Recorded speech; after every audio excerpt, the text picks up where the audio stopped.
Beleza, vamos aqui para a nossa, acho que é o penúltimo assunto de revisão básica do C, C++, para a gente entrar no que realmente interessa, certo? A gente vai falar um pouco sobre vetores, né?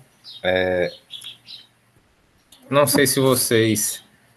eu acho que em Python não tem um conceito de vetor, só existe já o conceito de lista, certo? Então, talvez seja um conceito novo, mas é tranquilo, é bem parecido com o conceito de lista. Certo? Então, o que são vetores para o C++, né? E para outras linguagens? Enquanto em Python você tem estruturas de dados como a lista, que já são, por padrão, dinâmicas, em C++ a gente tem uma coisa chamada vetores, né? Em C++ e outras linguagens a gente tem um, um dado chamado vetor, que são a coleção o que a gente chama de coleções homogêneas, ou seja, um vetor é um conjunto de dados onde todos os dados ele tem o mesmo tipo, ou seja, um conjunto de inteiros, uma lista de nomes de alunos, uma lista de pontos no espaço, uma lista de coordenadas de um ponto no espaço. Então, quando a gente fala em vetores em C++, em outras linguagens, significa um conjunto de dados onde a gente tem dados do mesmo tipo, certo? E mais do que isso, esses dados eles são armazenados de forma sequencial na memória, certo? Então, onde é que está na memória o primeiro elemento? Está lá no endereço. E o segundo elemento? Está após o primeiro. E o terceiro elemento? Está após o segundo. E assim sucessivamente, certo? Mas aí, por que isso é bom? Na verdade, o uso de vetores, ele, se você conseguisse o seu programa, seu problema permitir o uso de vetores, eles são uma estrutura que tem um acesso muito rápido.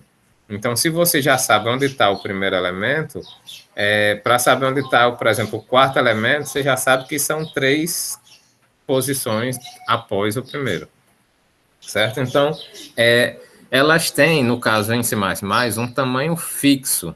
Ou seja, se criou um vetor, você não pode nem aumentar, nem diminuir o seu tamanho em termos de execução, certo?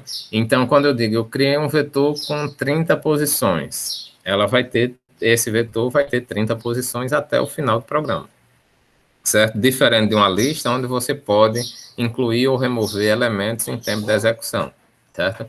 O que é que você pode fazer com vetores? Você determina um vetor, determina o tamanho que ele vai ter, e o que você vai fazer é dizer qual é o conteúdo de cada posição daqueles elementos dentro do vetor. Você não pode aumentar nem diminuir, certo? Então, o que é que acontece? O vetor, eu já sei que o vetor ele é um conjunto de dados, né, uma coleção. Eu sei que esse vetor ele tem uma lista de dados, uma coleção de dados do mesmo tipo, certo? Ele tem um tamanho fixo, que não muda em termos de execução, e para acessar esses elementos do vetor, eu uso um número que é o índice, que é a posição em que ele está dentro do vetor. Então, num vetor, num array, o acesso ao elemento ele é feito pelo nome do vetor e mais o índice que vai dizer a sua posição. Sendo que em C++ e em muitas linguagens, a maioria das linguagens, a primeira posição do vetor ela é o índice 0 e a última posição é a índice n-1. Então, se eu tenho um vetor com 3 posições, eu tenho a posição 0, 1 e 2.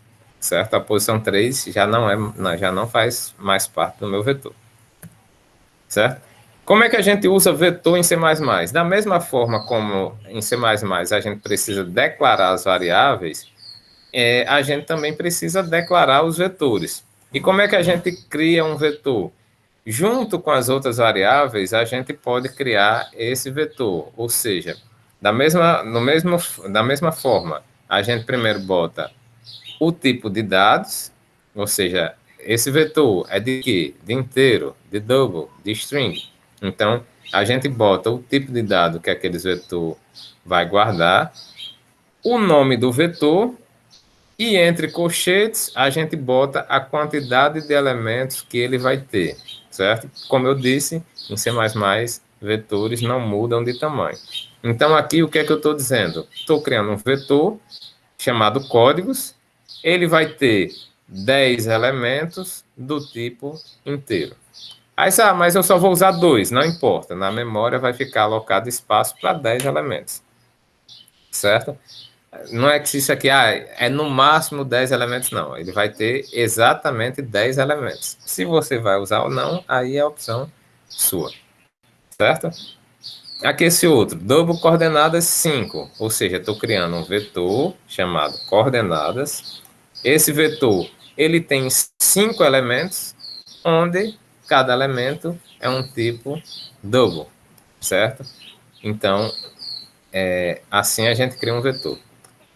C++, ele permite uma coisa que C padrão não permite, que é o quê? Você definir o tamanho do vetor em tempo de execução.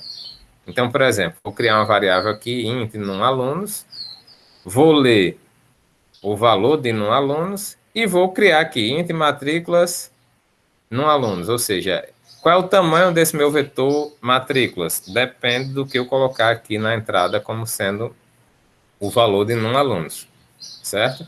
Então, essa declaração desse vetor ela pode ser feita em tempo de execução, o tamanho, certo? Mas depois que eu criei o vetor com um determinado número de alunos aqui, esse tamanho desse vetor ele não vai mudar. Não é assim, por exemplo, int no alunos, li no alunos 10. Aí criei matrículas com tamanho 10. Aí lá embaixo eu disse, um aluno trancou a disciplina, então no alunos menos menos. Quer dizer que matrículas vai ter agora 9 posições? Não. Uma vez que ele criou, o tamanho dele permanece o mesmo até o fim do programa, certo? Então, a declaração ela pode ser feita com o tamanho dinamicamente, mas uma vez que criou o vetor, ele vai ter essa quantidade de posições até o fim da execução do programa. Da mesma forma que a gente pode inicializar uma variável, a gente também pode inicializar vetores. Como é que a gente inicializa vetores em C++? Usando chaves, certo? Então, você pode dizer aqui, ó, char operações 4. O que é que eu estou fazendo aqui? Estou dizendo que operações é um vetor com 4 posições do tipo caractere. E se eu quiser inicializar ele, eu boto igual, aí abre chaves, aí boto 4 elementos separados por vírgula, certo? Então, eu posso fazer essa inicialização durante a declaração do vetor, certo? Então, declaro o vetor e já atribuo a ele quais são os valores que ele vai ter, certo? A gente pode, inclusive, fazer isso aqui, ó. Int código 5 igual a 1, 2, 5. O que é que aconteceu? Códigos é um vetor com 5 elementos do tipo inteiro. Aí a posição 0 tem o valor 1, a posição 1 tem o valor 2, a posição 3 tem o valor 5. Opa, e cadê o quarto e o quinto elemento? Não tem. Então, quando você coloca isso, não coloca todos, o C++ vai considerar que os outros elementos eles são zerados, certo? Então, eu tenho 5 elementos, atribuí os 3 primeiros e os outros 2 são zerados. Se eu fizer isso aqui, int matrículas 25 igual a abre chave, fecha chave. Não coloquei o valor inicial de nenhum. O que é que vai acontecer? Todos os elementos, eles vão ser zerados, certo? E se eu não inicializar? Se você não inicializar, aí vai acontecer igual a uma outra variável qualquer que você não inicializa. O que é que acontece?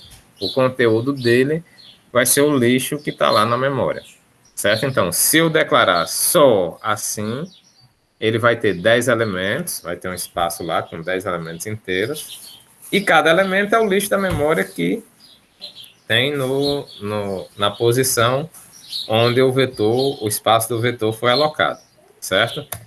Se eu colocar aqui, eu defino todos os elementos. Se eu não colocar todos os elementos, ele vai atribuir os valores dos elementos que eu coloquei e o restante vai ser zerado, certo? Então, não confundir, certo? Existem outras formas de inicializar, por exemplo, nesse caso aqui, eu não estou colocando qual é o tamanho do vetor, mas eu estou atribuindo ele a 3 elementos. Então, nesse caso aqui, esses 3 elementos vão me dizer implicitamente que esse vetor vai ter tamanho 3, certo? Então, eu não preciso obrigatoriamente colocar o tamanho do vetor, mas a atribuição que eu faço a ele já me diz qual é o tamanho dele, certo? Você pode, inclusive, atribuir o vetor aqui sem colocar o igual, né? Botar só... Isso aqui já é mais incomum de fazer. Herdado do C++, do C, o C++, ele também faz uma equivalência entre vetores de char como sendo strings, certo? Então, você pode fazer essa coisa aqui, ó. Char nome, abre e fecha colchete, igual a José. Então, o que é que vai acontecer? Você vai colocar esse nome José, cada caractere é uma posição do vetor.